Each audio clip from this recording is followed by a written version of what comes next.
Method number 11, सृजन में डूब जाएं। ओशो द्वारा किसी चित्रकार के प्रश्न के उत्तर में दिए गए इस तरीके से किसी भी सृजनात्मक कार्य में लगा व्यक्ति अपनी आजीविका को ध्यान में बदल ले सकता है। कला एक ध्यान है। कोई भी कार्य ध्यान बन सकता है यदि हम उसमें डूब जाएं। तो एक तकनीशियन मात्र मत बने रहें। यदि आप केवल एक तकनीशियन हैं तो पेंटिंग कभी ध्यान नहीं बन पाएगी। हमें पेंटिंग में पूरी तरह डूबना होगा, पागल की तरह उसमें खो जाना पड़ेगा।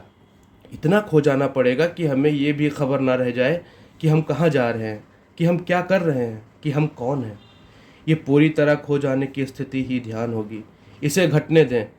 चित्र हम ना बनाएं बल्कि बनने दें। और मेरा मतलब ये नहीं कि हम आलसी हो जाएं, नहीं, फिर तो वो कभी नहीं बनेगा। ये हम पर उतरना चाहिए। हमें पूरी तरह से सक्रिय होना है और फिर भी कर्ता नहीं बनना है। यही पूरी कीमिया है, यही पूरी कला है। हमें सक्रिय होना है लेकिन फिर भी कर्ता नहीं बनना है। कैनवस के पास जाएं, कुछ मिनटों के लिए ध्यान में उतर जाएं। कैनवस के सामने शांत होकर बैठ जाएं। ये सहज लेखन जैसा होना चाहिए, जिसमें हम पेन अपने हाथ में लेकर शांत बैठ जाते हैं और अचानक हाथ में एक स्पंदन सा महसूस होता है। हमने कुछ किया नहीं, हम भली भांति जानते हैं कि हमने कुछ किया नहीं। हम तो सिर्फ शांत मौन प्रतीक्षा कर रहे थे। एक स्पंदन सा होता है और हाथ चलने लगता है, कुछ उतरने लगता है।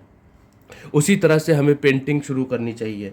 कुछ मिनटों के लिए ध्यान में डूब जाएं, सिर्फ उपलब्ध रहें कि जो भी होगा हम उसे होने देंगे। हम अपनी सारी प्रतिभा, सारी कुशलता का उपयोग जो भी होगा उसे होने देने में करेंगे। इस भाव दशा के साथ ब्रश उठाएं और शुरू करें। आहिस्ता शुरू करें ताकि आप बीच में ना आएँ। बहुत आहिस्ता शुरू करें। जो भी भीतर से बहे बहने दें और उसमें लीन हो जाएं। शेष सब भूल जाएं। कला सिर्फ कला के लिए ही हो तभी वो ध्यान है। उसका कोई और लक्ष्य नहीं होना चाहिए। और मैं ये नहीं कह रहा हूँ कि हम अपनी पेंटिंग बेचें नहीं या उसका प्रदर्शन ना करें, वो बिल्कुल ठीक है, पर वो बाई प्रोडक्ट है, वो उसका उद्देश्य नहीं है। भोजन की ज़रूरत है तो पेंटिंग बेचनी भी पड़ती है, हालांकि बेचने में पीड़ा होती है। ये अपना बच्चा बेचने जैसा ही है, मगर ज़रूरत है तो ठीक है, दुख भी होता है, लेकिन वो उद्देश्य नहीं था। बेचने के लिए चित्र नहीं बनाया गया था। वो बिक गया, ये बिल्कुल दूसरी बात है, लेकिन बनाते समय कोई उद्देश्य नहीं है। नहीं तो हम एक तकनीशियन ही रह जाएंगे।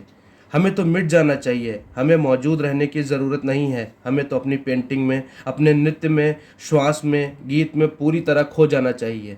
जो भी हम कर रहे हों उसमें बिना किसी नियंत्रण के हमें पूरी तरह खो जाना चाहिए।